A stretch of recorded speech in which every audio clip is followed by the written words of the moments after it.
بسم اللہ الرحمن الرحیم۔ قابل احترام دوستو، آج کی اس ویڈیو کے اندر قرآن حدیث کی روشنی کے اندر ہم 10 ایسے سبق سنیں گے جن پر سن کر عمل کرنے سے ہمیں بہت زیادہ اس کا اجر و ثواب بھی ملے گا، اور ہم نیت یہ کریں کہ انشاءاللہ ہم اس کو دوسروں تک بھی پہنچائیں گے۔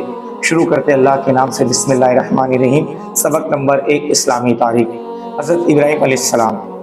حضرت ابراہیم علیہ السلام کا تذکرہ قرآن کریم میں تقریباً 69 جگہ آیا ہے۔ ان کی پیدائش حضرت ابراہیم حضرت عیسیٰ علیہ السلام سے بہت زمانہ پہلے عراق میں ہوئی۔ وہ ایک عظیم پیغمبر اور ہادی و رہنما تھے۔ قرآن میں انہیں بیت اللہ شریف کی تعمیر کرنے والے اور عرب قوم کے ہادی و پیغمبر بتایا گیا ہے۔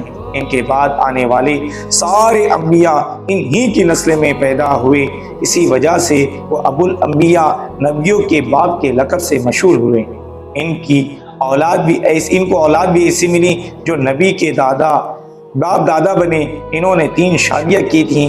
پہلی بیوی کا نام سہرا جو آپ ہی کے خاندان سے تھی، ان سے حضرت اسحاق علیہ السلام پیدا ہوئے۔ ان کی دوسری بیوی کا نام ہاجرہ رضی اللہ تعالی عنہا ہے جو شاہ مصر کی بیٹی تھی۔ بادشاہ نے ہجرت کے دوران انہیں حضرت ابراہیم علیہ السلام کے نکاح میں دے دیا تھا۔ ان سے حضرت اسماعیل علیہ السلام کی پیدائش ہوئی۔ تیسری بیوی کا نام قطورہ رضی اللہ تعالیٰ عنہ بتایا جاتا ہے۔ ان سے حضرت ابراہیم علیہ السلام نے حضرت سارہ رضی اللہ تعالیٰ عنہ کی وفات کے بعد نکاح کیا تھا۔ ان سے کل 6 اولاد ہوئی۔ ان کی نسل اور خاندان کو بنو قطورہ کہا جاتا ہے۔ اللہ تعالیٰ نے حضرت ابراہیم علیہ السلام کو خاص رحمت و برکت اور فضیلت سے نوازا تھا۔ نبوت و رسالت کے ساتھ مال اور دولت بھی عطا کیا تھا۔ سخاوت و دریا دلی اور مہمان نوازی میں بہت مشہور تھے۔ سبق نمبر 2، حضور صلی اللہ علیہ وسلم کا معجزہ، ابو طالب کا صحت یاب ہونا۔ ایک مرتبہ ابو طالب بیمار ہوئے تو آپ صلی اللہ علیہ وسلم ان کی عیادت کے لیے گئے۔ ابو طالب نے فرمایا، اے بھتیجے، اپنے رب سے دعا کرو کہ وہ مجھے عافیت بخشے۔ تو آپ صلی اللہ علیہ وسلم نے فرمایا، اے میرے اللہ، میرے چاچا کو شفا عطا کر۔ فوراً ابو طالب کھڑے ہو گئے اور کہنے لگے، اے بھتیجے، آپ کا رب تو آپ کا ہر سوال پورا کرتا ہے۔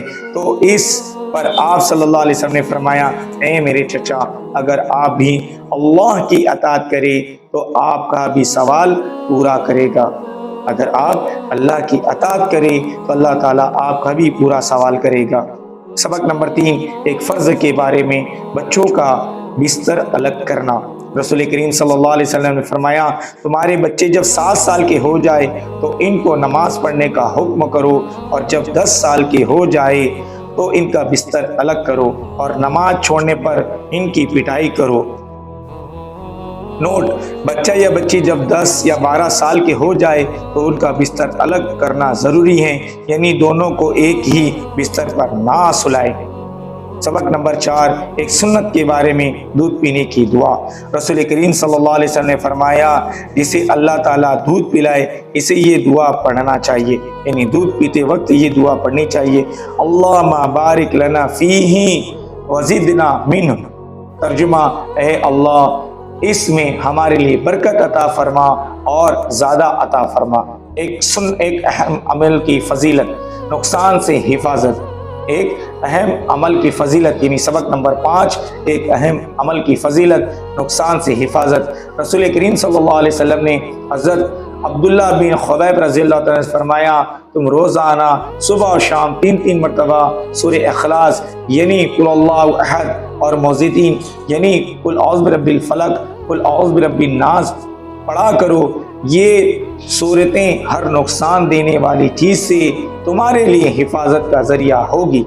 سبق نمبر 6، ایک گناہ کے بارے میں، فضول کام میں مال خرچ کرنا۔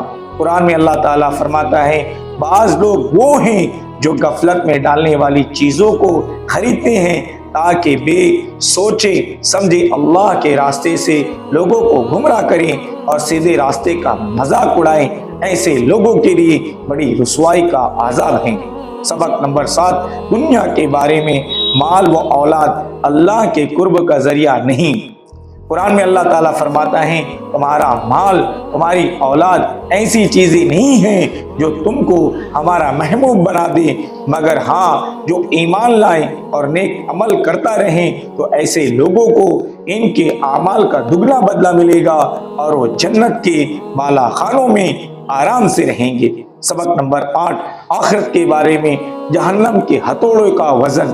جہنم کے ہتھوڑے کا وزن، رسول کریم صلی اللہ علیہ وسلم نے ارشاد فرمایا اگر تم جہنم کے لوہے کا ایک گرز یعنی ہتھوڑا زمین پر رکھ دیا جائے اور اس کو اٹھانے کے لیے تمام انسان اور جنات مل جائیں تب بھی اسے زمین سے ہٹا نہیں سکتے۔ سبق نمبر 9 طب نبی صلی اللہ علیہ وسلم سے علاج، زخم کا علاج۔ رسول کریم صلی اللہ علیہ وسلم کو جب بھی کوئی کاٹا چبھتا یا زخم ہوتا تو آپ صلی اللہ علیہ وسلم اس پر مہندی کا لیپ لگاتے تھے، یعنی جو ہماری مہندی ہوتی ہے اس کا لیپ لگاتے۔ خلاصہ مہندی جراثیم کو ختم کرتی ہیں، جلن اور سجن کو دور کرتی ہیں، نیز اس میں دوسرے بھی بہت زیادہ فائدے ہیں۔ سبق نمبر 10 نبی صلی اللہ علیہ وسلم کی نصیحت، شک و شبہ والی چیزوں کو چھوڑ دو۔ حضرت حسن بن علی رضی اللہ تعالیٰ عنہ بیان کرتے ہیں کہ میں نے رسول کریم صلی اللہ علیہ وسلم سے یہ بات محفوظ کی ہے کہ جس چیز میں شک و شبہ پیدا ہو اس کو چھوڑ دو اور اس چیز کو اختیار کرو جس میں شک و شبہ نہ ہو، اسی لیے کہ سچائی میں سکون قلب ہوتا ہے اور جھوٹ میں شبہ ہی شبہ ہوتا ہے۔ اللہ تعالیٰ ان کہیں سنی باتوں پر ہمیں عمل کرنے کی توفیق عطا فرمائے، اللہ تعالیٰ اس کو دوسروں تک پہنچانے کی توفیق عطا فرمائے۔ ملتے ایک نئی ویڈیو کے ساتھ، تب تک اپنا نمازوں کی پابندی کے ساتھ خیال رکھتے ہیں۔ السلام علیکم ورحمۃ اللہ وبرکاتہ۔